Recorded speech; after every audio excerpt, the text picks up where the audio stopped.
গতকালকে আমি আমার জীবনের নিরাপত্তা চেয়ে শেরেবাংলানগর থানায় একটি জিডি করি। জিডির বিষয়টি হচ্ছে গিয়ে যে গত বৃহস্পতিবার সংসদে থাকাকালীন সময়ে আমার এলাকার যিনি অফিসার ইনচার্জ উনি আমার ফোন দিয়ে জানালেন যে স্যার আপনি একটু বাড়ি আসলে আপনার সাথে আমার একটু বসতে হবে, গুরুত্বপূর্ণ কথা আছে। তো শুক্রবারে আমি বাড়ি যাওয়ার পর উনি দুপুরবেলা আমাকে বললেন, আমাকে একটা মেসেজ দেখালেন যে উনাকে একটা লোক 2-3 দিন ফোন করার পর উনি যখন আমলে নিচ্ছিলেন না তখন উনারে একটা মেসেজ দেয় যে ওই লোকটা, অজ্ঞাতনামা লোকটা আমার সাথে দেখা করতে চায়, কথা বলতে চায়, দেখা করতে চায় না, কথা বলতে চায়।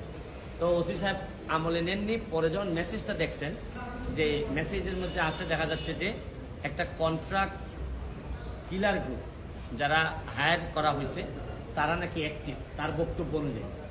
তো ওসি সাহেব আমারে উনার